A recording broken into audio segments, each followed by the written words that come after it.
Lead by inspiring. Lead by experience. Lead by example. Lead by. The Leadership Podcast brought to you by Ezeni. My name is Matt Stancombe and I'm your host, bringing you thought-provoking, inspirational chat every month. Hear from leaders, business owners, coaches and subject matter experts from across a variety of industries. So however you consume your podcasts, turn up the volume, relax, and above all, enjoy this month's guest. Welcome back, Lead by listeners. Great to have you back with us. And in this episode, I'm joined by Dr. Jon Finn of Tougher Minds to talk about Habit Mechanic, his best-selling Amazon book. We recorded this chat back at the start of the year, and this interview is a significant one, as ezeni are certified habit mechanic practitioners. Plus, this chat was the catalyst to us starting our own Lead By podcast series. So it seemed only right to save this recording as our season finale. Yes, we've reached the end of season 1, but we have very good news for you. We've secured a second season with plenty more incredible leaders joining me in autumn. But back to episode 6. Enjoy. Hi and welcome from the Tougher Minds head office here in Leeds.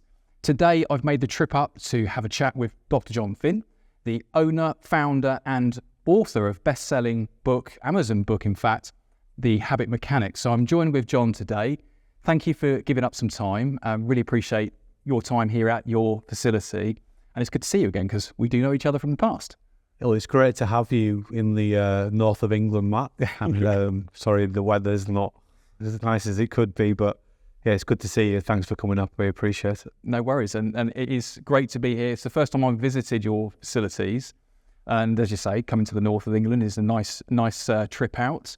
But we're here to talk about the book that's in front of you and the program that sits alongside that, which we'll come on to momentarily.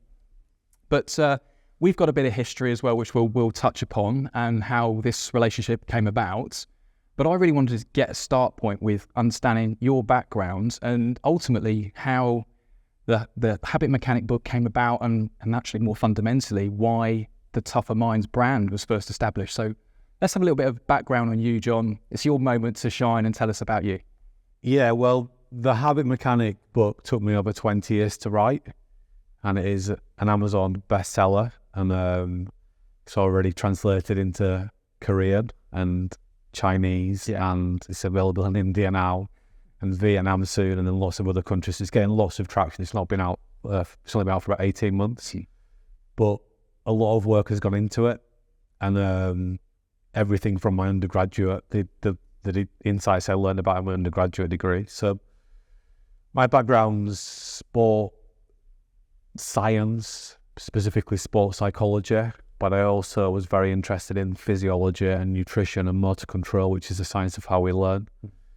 And after I completed my master's in sports psychology, I went to work in professional football via a technology company called Prozone. And I found myself working with a team, and we won the League One title against the odds. We won the League One title by spending 58% less on player wages than the teams that came second and third. And I got really interested in how is this little team with very limited resources managed to actually set a UK record for the least amount of money spent for the most amount of league points got. How have we managed to do that? So that kicked off my PhD work. Right. I wanted to dig deeper to learn more about how's this team managed to outperform these bigger competitors.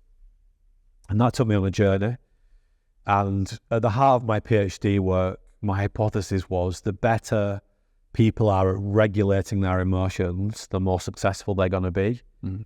And with the understanding that although these players are spending thousands and thousands of hours learning about the technical and tactical things you need to do on a football field, and thousands of hours physically developing themselves, they're spending pretty much no time deliberately developing their ability to regulate their emotions, right, or to become better leaders or whatever it is. And so they're not really being psychologically developed in a purposeful way. So what happened after my PhD work was that a group of private schools that are run by the haberdashers livery company. They put up money to bring in experts into their school, and we were approaching the London 2012 Olympic Games, and a haberdasher called Sir Colin Moynihan, who was at that time the head of the British Olympic Association, former sports minister, a former Olympic medalist himself, said, why wouldn't we teach young people sports psychology skills? Because I've used those skills that I've learned in sport across every element of my life. Why wouldn't we deliberately teach those? So they came across my work. They really liked it. They said, can you go to our Monmouth school, so a group of private schools in Wales that are sometimes called the Welsh Hogwarts, and just come in with a blank piece of paper and implement everything that you've learned from your background in professional sport and your research into what we do here to very deliberately help our young people to develop psychologically. So that's what I did. And what happened was, because we were approaching the 2012 Olympic Games and these schools and bodies are pretty powerful organisations, we got a lot of press attention, and then other schools picked up on it. And that was the genesis of Tougher Minds. It's where we started to work with other schools. And then essentially, this was the final piece of the jigsaw puzzle. I'd gone from elite sport into education. And at that point, we were running training program for PhD students, not just school, all the way through the education piece. And then the parents saw what we were doing, and they said, this is miles better than the things we're doing at work. Can you come into our businesses and do these? And these parents were working in the City of London for some of the most powerful companies on the planet. So that took us into the city, and then we went to America with the program.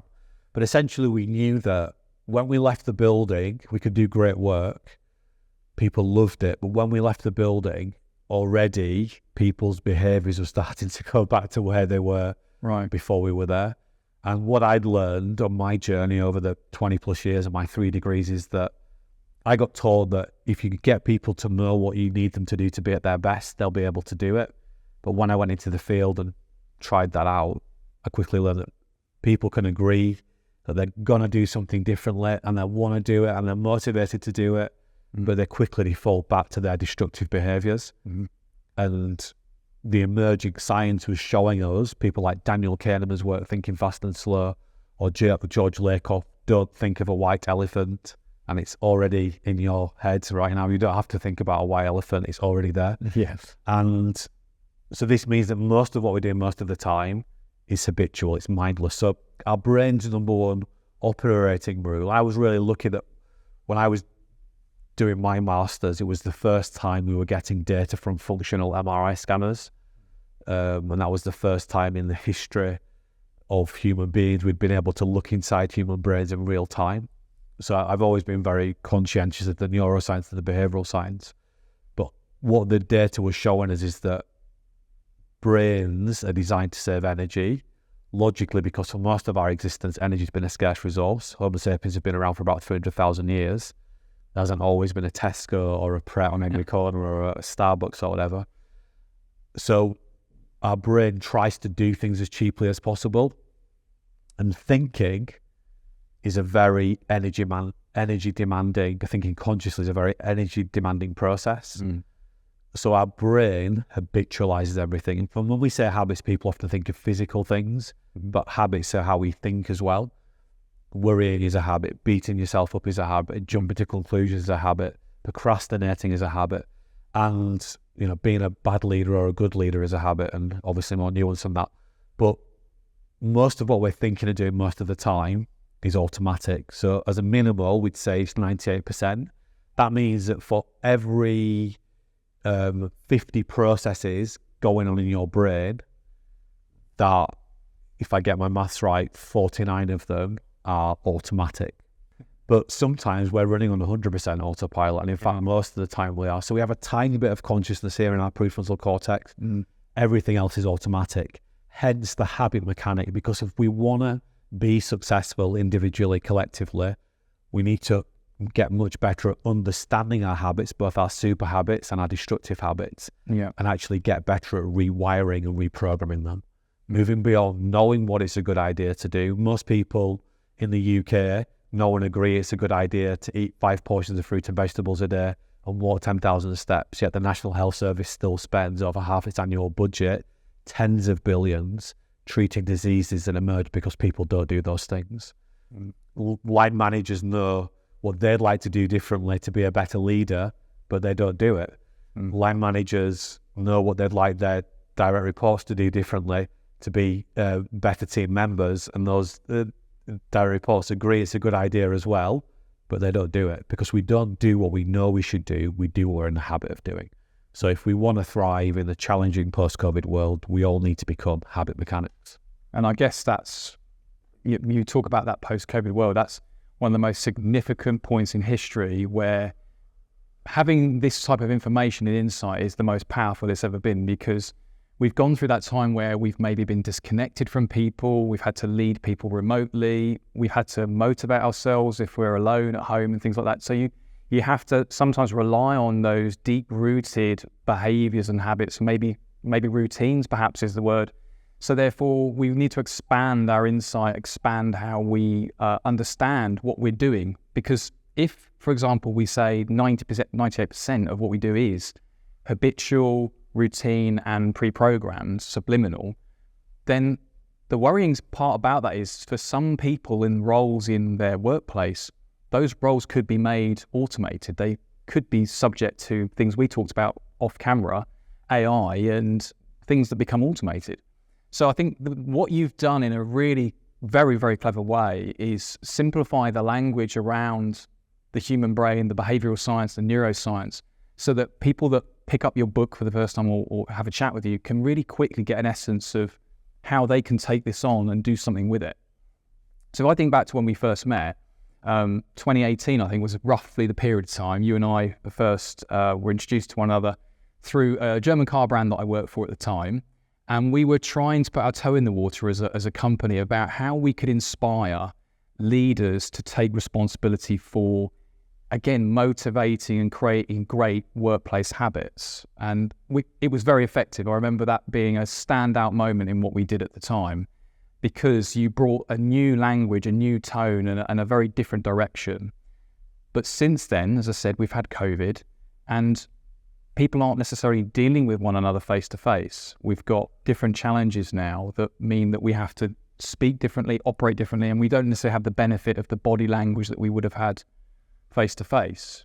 So creating new habits and simplifying languages is key, and that comes through loud and clear in the book. But what resonates really for me is how we need to destroy the unhelpful habits and almost rewire, reprogram our brains to think differently so that they become sustained, helpful habits. Not necessarily positive or negative in the language you talk about, but helpful versus unhelpful. So just coming to one of the parts in the book I want to just explore with you, you talk about the black box theory. And I think what you really mean in that, and my understanding is correct, is there are plenty of studies and maybe leadership programs that base their outputs around theory and hypothesis, but not so measurement of the input and the output. What can you tell me about the black box theory and how that differs, or your relationship with your theories and practices, how that relates to the black box theory? Yeah, so black box theories mean that we are understanding a phenomena, let's say stress, without actually considering what is going on inside the brain. Mm-hmm. We just put someone under a stressful experience and then we see their response. We didn't see what happened in the brain. And the way I get into this in the habit mechanic is I talk about Roger Bannister. And Roger Bannister was the first person to run the sub 4 minute mile. Most people know that. He did that in the early 50s. Many people know that as he was doing that, he was studying at Oxford University to become a medical doctor. Most people don't know he was also a research scholar. And he was researching the role of oxygen in distance running. So he was getting people into the Oxford physiology labs and he was testing and measuring what we would call their physiological peripheral indices, their gas exchange, etc. Yeah. In the kind of stuff you see in a modern day sports science lab. But he used those insights to inform his training and even his running action. He's got a bit of a weird running action because he figured out how important oxygen was and conserving it. Yeah. So he was looking inside the box. He was starting to look inside the body. And why it's really interesting is because at that period in history, Roger Bannister wasn't the only person trying to break that record. We had Wes Santee in America and John Landy in Australia. They weren't looking inside the black box of the body. They were just doing training and seeing what their training time was. They weren't analysing how does my training impacted physiology in my body. So Roger Bannister is a habit mechanic. And the challenge with most of the theories we're using to help ourselves or our teams or our leaders is that they were developed way before we could look inside human brains and way before we had a good sense of what drives human behaviour. Yeah. So you can test this out now, people who are listening. Google the day the psychometric test you were using was founded in. It's possibly over 100 years ago.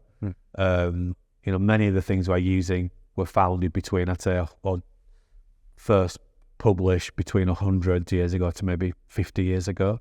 We've only been able to look inside human brains for about 20, 25 years, whereas the physiologists have been able to look inside the human body from blood to gas exchange, etc., from about the 1930s before World War II. So I would say the physiological sciences are about 70 years ahead of the psychological sciences. And what most people are doing now is the equivalent of what professional sports teams were doing before they introduced sports science. Listen, what most people are doing for their people development, their human development, their leadership development. And we've seen that when you take first principle thinking around what goes on inside the human body, so the physiology and the biology and all that other great stuff, and you apply it to training practices, we've seen the outcomes that the athletes we have now are 10 times fitter than they were 20 years ago. And I was on the front wave of those sports scientists going into professional sports teams. But the psychology is still lagging because it's not based on first principle understanding about how brains actually work. It's based on black box theories. And that's why the habit mechanic approach is different, because it's actually based on how brains work, what are the operating rules of brains, what's the first principle rule of how brains work, and how we use those insights to help ourselves, our teams, our leaders, and our culture to be really supercharged in this challenging world that we live in. So on that point, the habit mechanic it's a way of life, isn't it? Now it's understanding. So you're promoting a way of life that means that we are more inspired and more knowledgeable. We use the inputs. We understand what's actually happening in our bodies and brains, and then deliver the best output version of ourselves or the team. So in your book, I know you reference this. What's the kind of mantra, the bio of a habit mechanic? What are those attributes that we should be aspiring to be, or certainly advocate in a team? Yeah, I'd say this isn't a dogmatic approach. So we're not preaching things to people, but we know the secret to be happy and successful and high performing individually and collectively is, number one, we need to do more intelligent self-watching, because most of what we're thinking and doing is automatic. So we're not really aware of it. It's just going on. So we need to get better at stepping back and reflecting in a structured and intelligent way. And our approach is full of the habit metric tools that you've trained on, Matt, that make it really easy for people to do intelligent self-watching. As an individual, as a team member, as a leader, we have different ones. And then the second thing we need to get really good at is intelligent planning. That means we've got to use, I'm just going to show a visual from the book here, chapter 18, where we first introduce our behavioural science model, the 9 actual factor model. We've got to get really good at using behavioural science to give ourselves the best chance of actually making a positive change. So that's just a high-level visual of our 9 action factor model. Yeah. And when we use that science to plan what we're going to be doing differently, we've got a much better chance of making it happen. So these 9 factors are driving everything that we think and do. They're driving everything that we're getting better at, for better or for worse. So we've got to learn what they are, and we've got to get them working for us instead of against us. These things are driving your culture, but most people are not aware of them. So what the habit mechanic allows us to do is to take the same precision approach that the physiologists have been using to physically condition professional athletes. Yeah. We can take that same precision approach to how we develop ourselves psychologically. That means how we develop our ability to manage stress, to focus, to be productive, to be at our best, to get better sleep, to get our brains working really well, to perform under pressure, to build our confidence, to motivate ourselves. Yes. And then also at the team level, we can take that same precision approach to create really powerful teams, and at a leadership level, so we can become really powerful leaders. So what you've done is taken that expertise, knowledge, understanding, and translated it into a language that you and I as individuals can manage ourselves, take responsibility for, and action at the same level to a degree. We can take that science and say, well, I need to reprogram my brain to do things in a way that's sustained and proactive, so that the habit mechanic mindset isn't something you can just do a sheep dip on. You can't just have a go and expect great results, or your teams have great results. This is something that you live and breathe, right? You have to adapt and take on the principles you outline, and then sustain them and measure them and self-watch, which is obviously a big part of the mindset. Yeah, I think the biggest challenge businesses are facing, leaders are facing, is that it's harder than ever before in the history of mankind to get our brains working well. Yeah. We don't often think about our brains because they're encased inside a skull, we can't see them, but they are driving everything we think and do. And from poorer sleep quality, poorer diet, poorer exercise, being overwhelmed, being inundated with information, all this is leading to higher stress levels. We can see it in the data. Right now in the UK, we have 1.5 million people signed off from the sick purely with anxiety and depression. Right. So it's harder than ever for individuals to get their brains working well. And if we want to do that, we need to, and I think the only way to do it, in my opinion, is to become a habit mechanic. That's not something you do once or twice. It's something that you engage in daily, weekly, monthly. And what we've worked really hard to do is to make that super simple, super practical, and super impactful, so that it just becomes, these are habits, these are super habits that you develop. It just becomes part of what you do. Yeah. And you can learn how to do that as an individual. You'll use exactly the same tools to do it as a team, and the same as a leader. So we've got an end-to-end framework that you can easily plug into an organisation. And I'm referring to some notes because you triggered a thought there. You talked about what you refer to in the book as the DES, so the diet, exercise, sleep, or routines, and how unhealthy they can be, which again can be unhelpful in terms of sustaining great habits, new, I guess, more positive ways of leading people and leading your own life. And it made me think about my personal journey when we started, again, the Habit Mechanic course program with myself. I had to focus on my own diet, exercise, sleep, and the very first conversations we had when we did the first, I guess, steps, foundations of where I could improve, we talked about my sleeping habits, and I said I wasn't sleeping particularly well. I was waking in the night, and we looked at those, I guess, unhelpful habits and unpacked that the relationship with food and diet and exercise was also really prominent. So much so that once we got into the program, I was very dedicated to following it to the letter, making sure that I was creating and reflecting on each step of new positive and helpful habits that I would create.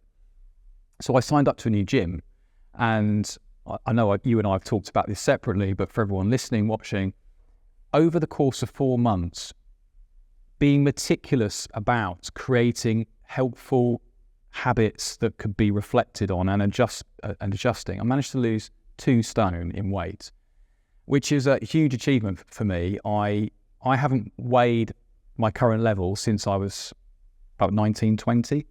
So basically 20 years ago was the last time I was able to have the waist size I have now and the size I am, which was a massive achievement. But it's not that I haven't tried to do this before. Interesting enough, I've tried to lose weight and get healthier before, but I couldn't sustain it. I had that immediate need to do it and want to do it, but it sort of very quickly petered off into then again an unhealthy habit of eating junk food and not sleeping well. But I can confidently say now, following what we talked about, what's in the book that outlined as best practice, I still go to the gym every week, 3 or 4 times a week. I'm eating healthy foods, I'm managing my calorie intake, and I'm now getting a consistent 6 to 7 hours of sleep before even waking. And that's all thanks to the way that you've simplified that language around self-watching, doing the habit analysis, making sure that unhelpful things are being erased. And again, I think some of the crucial language that really resonates for me is where we talk about sort of the building ice cubes and ice sculptures, and eventually when we talk about sort of team power models, the snowmobile analogy as well, which we'll come on to shortly. But I can't stress enough, and that for everyone watching, listening, diet, exercise, sleep is crucial. It can be the key to unlocking so much potential, can't it? Yeah, well, and it's crucial for brain function. And we don't think, is this food good for my brain? Is this sleep good for my brain? Is this exercise good for my brain? We think, right, how does it impact my body? Am I getting lines on my face because I'm not sleeping enough? This is all about brain function. We live in a world where our brain is inundated with things that cause it to get stressed out.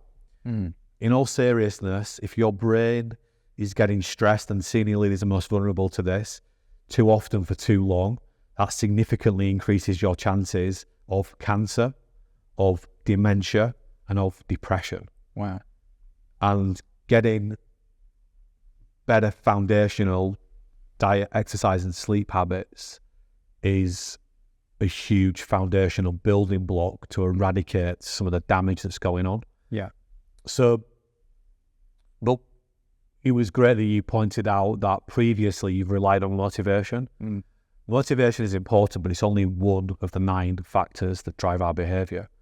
So we're going around blind to the things that we need to do and we need to consider to actually change our behavior, because we haven't until now. And I don't believe we see lots of people talk about neuroscience. We've got neuroscience. So what? Doesn't mean anything. You could have 10 PhDs in neuroscience and still don't know how to change someone's behavior. You've got to use the behavioral science. And the problem with behavioral science is it's highly fragmented, like many academic disciplines. There's an academic in this big university that has this behavioral science model, and another one in this big university, this behavioral science model, but none of their models, and I've been looking at this for over 20 years, explain everything about why humans do and think what they do and why they get good at what they get good at, for better or for worse. So that's why we've created our own proprietary model. Yeah. And that model is what has allowed you to make a change that you haven't been able to make for the last 20 years within a couple of months. Yeah. And also, I think the thing to reinforce is it's not just about better sleep and exercise, it's about all the benefits that come when you do those things. You feel great about yourself. You can focus more easily. Yeah. You get the kind of work done that makes you feel good about at the end of the day and at the end of the week, etc. Yes. And what we quickly see when people start working on themselves is that they're able to do very, very quickly at least 1 extra hour of high impact work per day. That's the minimal. Some people get an extra 4 hours of high impact work per day. When you scale that across an organization, it's a seismic increase, not only in productivity, but also the happiness and health of your people. Yeah, and this is something, again, you talked earlier about not necessarily focused on the fact we have a brain and how it operates. It's the same thing. We're not looking at how we perform and how necessarily we get the best out of ourselves. I guess a lot of the population I expect things to happen in a way that's maybe positive, helpful, but without actually thinking about the inputs and the outputs again. So from a leadership point of view, I mentioned diet, exercise, sleep in my journey because of exactly what you just said. That was the key, the trigger to unlocking my full potential in other areas, things that I'd possibly overlooked and areas of focus that were diminished because I was tired, stressed, and not in a good headspace. So that self-watching and that reliance on creating the habits and sustained habit, it personally was a massive, massive opportunity for me to grow. It will undoubtedly make me a better leader and individually perform better. So thinking about that in business context again, when we look at the book, it takes us through in a methodical way based around some of your proprietary actions and guidance. But someone picking up the book for the first time, could they go to a specific chapter and focus on one element? What would you recommend? Yeah, the book is designed so that it's more like a manual than a book, but it's designed so that you could pick it up. And if you want to get straight into the team piece or the leadership piece, you can go there. Yeah. But also, it's a program of work. So you need to, at some point, go through the book end to end. Yes. And it's not something you read once. It's a toolkit. And it's like a coach in itself. And people like you, Matt, who become a certified habit mechanic coach, the book's a bit like your sidekick. Yeah, when people work with you, they get a supercharged ability to get these tools working much faster for them individually and collectively. So you can pick it up, you can go to the relevant chapter, but at some point I would advise you to go end to end because it makes much more sense. Mm-hmm. And I did exactly the same. You and I talked about it, but I dipped in and out of chapters physically in the book. But I really love the value of the audio book that you can take from your website and on the app as well, which is brilliant. So you can get access to the information in lots of different ways, and it allows people to absorb it at their own pace. So again, in terms of creating a habit, I was creating a habit around my learning and development, which was in the car, I'd have the audio guide and book. And then in the office, I might refer to the book physically or when I go to bed. And those disciplines that I started to create would feature on my 3-2-1 reflections and my daily tea and all those other great parts of the language we talk in the habit mechanics. So it's really powerful for anybody listening and watching. It could be life-changing for you because the language and the study is proven, and it's also something that's powerful and easy to understand. So what you've done is bring to life years and years of your experience and dedication so that let's say the uneducated without the PhDs and university background can understand an essence of what it takes to be a high performer in this, what's now known as a VUCA environment. So the book has done me wonders. I know it would do other people wonders. But if you were re-entering the job space now, let's say you don't have your background and you were trying to get a job and look for a company to work for, what would be the most important thing to you if you were looking for that next hire, where to go and work? That they've embedded the habit mechanic approach across their organisation. Part of how they recruit people. Yeah. It's part of how they onboard people. It's part of how they develop people individually, develop teams, develop the leadership, develop the culture. Because I think that example, the sports sciences example, is very compelling. We've all seen it with our own eyes. You might want to picture or not Cristiano Ronaldo with his ripped body after he scored the goal. Footballers didn't used to look like that, and they only can because they've used first principle thinking. We can now use the same approach to develop our performance, happiness, leadership, culture levels. Yeah. And most organisations are not. So this is, if you want to win, if you want to beat the competition, you need to be doing this, and then need to be working with people like you, Matt, who've spent time working personally with me to really understand how to help organisations to embed this into what they're doing. And it's another great point. I think like any form of development, you have to have a learning mindset. And we talk about this throughout your book. If you haven't necessarily got that at this stage, it is a challenge in itself to put yourself into a headspace where you want to make change and influence change. So that's one thing. But if you can get to that point where you are able as an individual to take on new information, process it and make it helpful, as I said, this is life-changing stuff, and it could be the difference between a few hours extra a day that you didn't have before. And I remember the stats, you've trained and coached over 10,000 people now on this program and some of the thesis around this program. So we know this has had a global impact. We know that it's powerful, and when adopted at big levels, this could be culturally a huge movement in an organisation, which is why I was so keen to take part in it. Bearing in mind we'd met before, we worked on other programs before, I feel like this is something that is completely unique, that offers real insight into something that very few understand, in honesty, as we said at the very beginning. The black box theory concepts around inputs and outputs, well, we've now brought to life how we can be better individuals and therefore better leaders in life, work, personal, whatever. And I think that's a great message. And as you say, it's the sidekick, it's the coach, all in one in that book. And then when you couple that with great coaching from the likes of yourself, me, and others in your trusted network, this is something that people will want to embrace and get behind. So I've got a few more questions I want to throw at you whilst I've got you, and then we'll talk about where we can get this book from and how we can get access to the information. I mentioned the audio guide earlier. One of the things that I wanted to cover was that the mindset is about more than the diet, exercise, sleep. We've talked about that. It's more than just personal level. It can be leadership and team motivation. And in the book, we talk about the team power model. So you've got a 5-step proprietary guide there towards team power model. Could we just quickly high level that and the link to the statement of snowmobiles and leadership and what that means? Yeah, I want to give you the ultimate high level if you're watching. I'm going to show you a visual. So this is I mentioned right at the start, my PhD research was inspired by a team that was destroying their competition by using far less resources.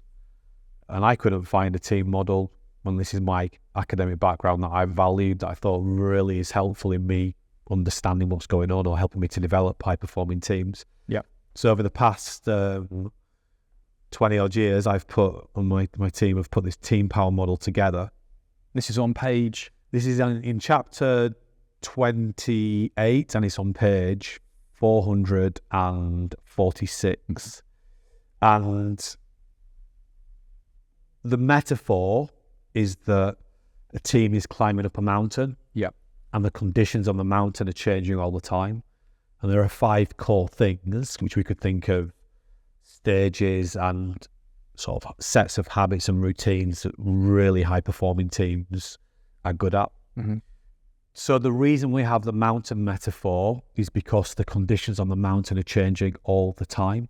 Yeah. And that's what's happening in the world. We live in a world where the only constant is change, whether it's the fallout from the pandemic, the move towards hybrid work, how we integrate AI. So what we need to get really good at as teams is solving all these problems that are coming our way. Mm-hmm. And to go back to the metaphor then of people going up on snowmobiles, traditionally we've thought about teams, and a really famous metaphor and popular is the leader is driving the bus, and yes, the key is to get the right people on the bus. For me, that metaphor is broken now because it implies we know where we're going.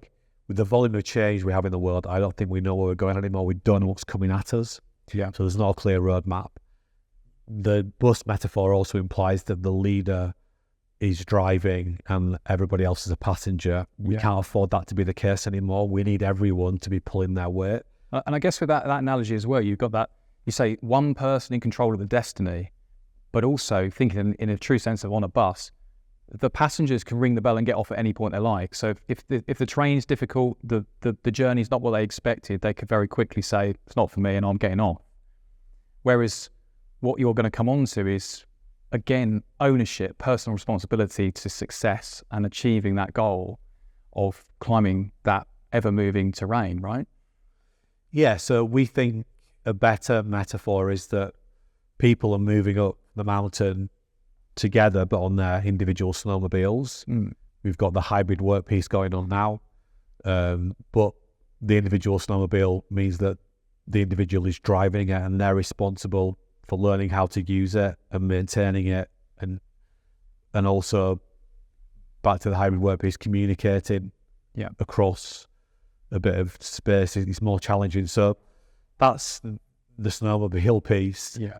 And I think the zeitgeist of this year and the coming years will be high-performing teams. The organisations that win will have the best teams.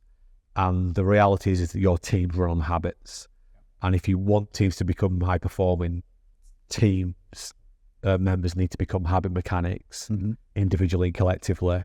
And you don't have to look any further if you want to do that than the habit mechanic book approach, working with an expert like Matt, who can come in and supercharge your teams, and coupled into that is leadership development as well.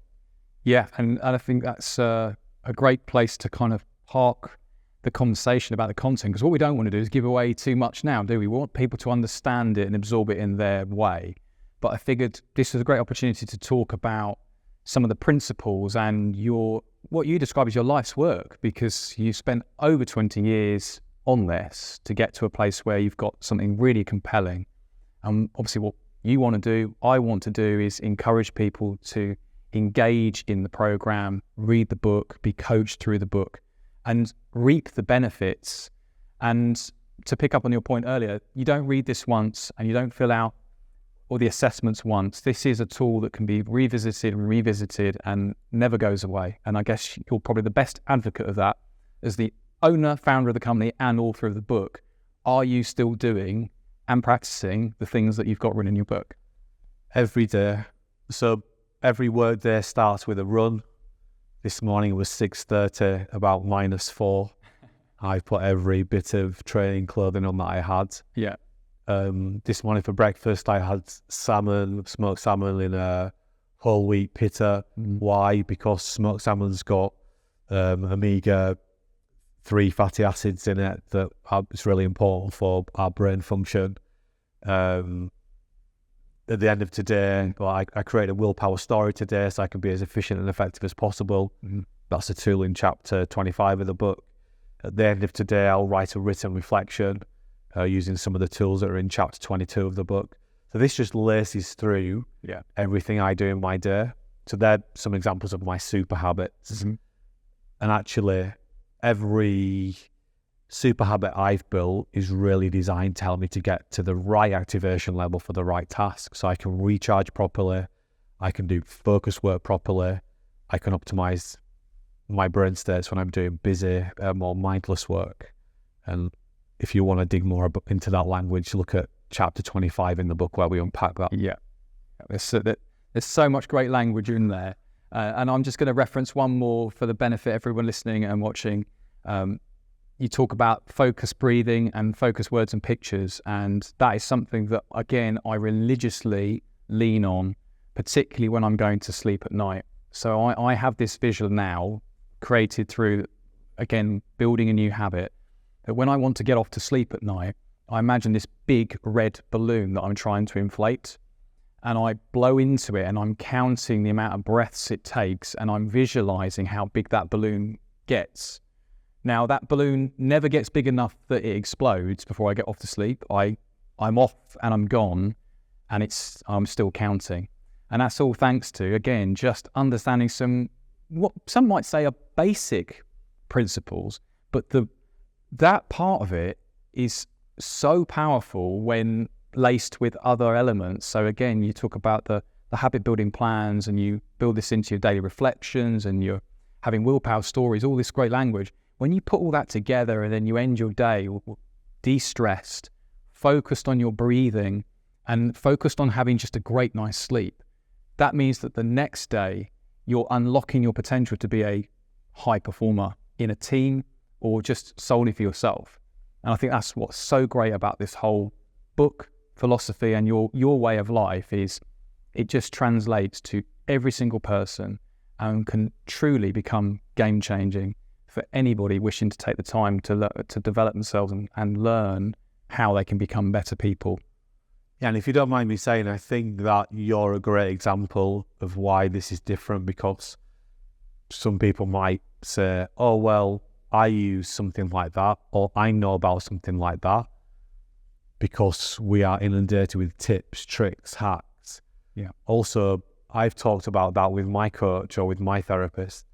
This is why tips, tricks, hacks, the talk therapy don't work, because they're about knowing. We're not talking about knowing how to do something. We're talking about habitualizing it and getting these seismic results. And the reality is that one tool that you've used connected to activation management is part of a much bigger jigsaw puzzle of things that you've put together. So that habit isn't in isolation. It's connected to lots of other habits. And feeling happy, being our best, being high performing, it's like a jigsaw puzzle. And that's what the habit mechanic allows you to do. It allows you to see the bigger picture and then start putting the pieces together, one super habit at a time. And whilst you're doing that, you're destroying the destructive habits as well. Yeah. High performance culture is now a phrase, a statement that you often see and you hear of regularly, and probably more so now than ever because of the changes that COVID brought about on the world and how people need to really focus in on bettering themselves and bettering their team culture and performance. So with that in mind, one of the things in the book you talk about in the early chapters is fighting the learning war. And I was trying to draw that link between, if you want to unlock a full potential, a person, a team's full potential, you obviously need to combat some of those unhelpful habits that might come about, such as binge watching television or going to social media for your quick fix. So just tell me a little bit more about what you mean by the learning war and fighting that. We're conditioned to think about learning as something we do very formally at school and in education, but we're designed to learn. That's one of the big insights that neuroscience has shown, the data we've got from functional MRI scanners. So think about the gossip that you know right now that you didn't know this morning, or the news that you've learned about today. This is all learning. The habits that you talked about developing, from sleep to diet to exercise to managing stress, that's all learning. It's all about building new neurobiological connections in your brain. And we now live in a world that's described as the attention economy. And some people say our attention is the most valuable resource on the planet. And big business are trying to get your attention and they're trying to monetize it. So for example, Facebook want to learn everything they can about you so that they can get the right advertisement in front of you. So they're essentially selling your attention to a big business, which is why Facebook are one of the richest companies on the planet. And we need, first of all, need to be mindful of that. This learning war is us versus global corporations. It's us trying to pay attention to and do things and learn things and make it easier for us to be healthy, happy, feel great about ourselves, fulfill our potential, versus the big corporations that want you to spend all day long consuming their content, engaging in their platforms, doing the things that make their businesses the biggest margin. And that's not something we logically think about. So if we want to help our people to be at their best and to contribute to a high-performing culture, the first thing that needs to happen is we need to help them to get their brains working well. And that's going to set the foundation for some really powerful things to happen. So we need to make our people aware of the learning war and help them to start analysing their habits. So the way we think about the 24-hour period, for example, is a bit like a barcode. The black lines are times in the 24-hour period where we're doing and thinking things that are not helping us being at our best. That includes poor quality sleep, includes eating the wrong stuff, beating ourselves up, worrying too much, procrastinating, getting distracted. The white lines are times in the day when we're doing and thinking things that are helping us. That could be good quality sleep, managing stress well, being a great leader, doing a really focused session at work, completing a great project, whatever it is. And what we can help you to do is to work out where those black lines are and where those white lines are by using our habit metric tools, which you can start with in chapter 17. And then you can start building small, new, helpful habits, one small habit at a time. So you're going to start to build more and more super habits and destroy more and more destructive habits. But we need that awareness first. Yeah. And it might sound an interesting term, the learning war, but you are in the middle. Whoever you are in the middle of it. And the companies that tell you they want to connect you with the world or whatever, they just want your attention and they want to make more money. So let's get real and let's start putting ourselves first and being very proactive in how we understand ourselves and build more and more super habits and destroy more and more destructive habits. And that's a good sentiment, because it's all about taking that one tiny step towards better teams, better individuals, self-improvement. So I wanted to thank you for giving your time up today. We've covered a lot of ground and I really enjoy talking to you because you give so much insight and there's so much more to come from the book as well. So for anyone listening, watching, if you want to find out more about what we talked about today, you can visit Jon's website, which we'll come on to in a moment. But also, more importantly, if you want to take part in the Habit Mechanic program, which includes coaching, bespoke coaching with the book, you can speak to us at our team through our website at www.ezeni.com. That's EZENI. And we can give you more information about how we can help you and your teams develop that high-performance culture that we've talked about. So coming back to you, Jon, thanks again.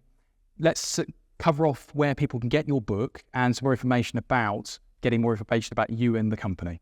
Yeah, so you can go to our website, which is tougherminds.co.uk, and you can actually get a free copy of our book from the website and learn more about what we do and contact us. You can also learn about our Habit Mechanic University app in our website, and that's available in the iStore. It's an Apple app, and it's also a Google app, so it's available in the Play Store as well. So if you want a copy of the book, or if you want to learn more about what we do, the book is the best place to start. You can get your free copy from the website, tougherminds.co.uk. Thank you, Dr. Jon Finn, and thank you to all of the Lead by leaders who have kindly shared their insights, experience, and passion for leading by example. The Habit Mechanic philosophy is what underpins the ezeni leadership development programs. And what is really interesting is if you have been following all of our previous episodes, you'll hear that every guest is demonstrating habit mechanic mentality. From diet, exercise and sleep habits to daily performance evaluations, building high performance company culture to overcoming unhealthy thoughts. Each one of our Lead by guests share many common threads to success. So come on, join us, be a Lead by leader. If you'd like to become a habit mechanic, talk to us at hello@ezeni.com or visit our website for more information, which is www.ezeni.com. All that's left to say is thank you to Marion Whitty, Becky Webber, Jim Saker, Mike Johnston, Jane Gurney, and again, Dr. Jon Finn. Thank you for being an inspiration. Thank you for keeping up the great work. And from me and the ezeni team, we'll be back very soon with more from Lead By, ezeni's leadership podcast.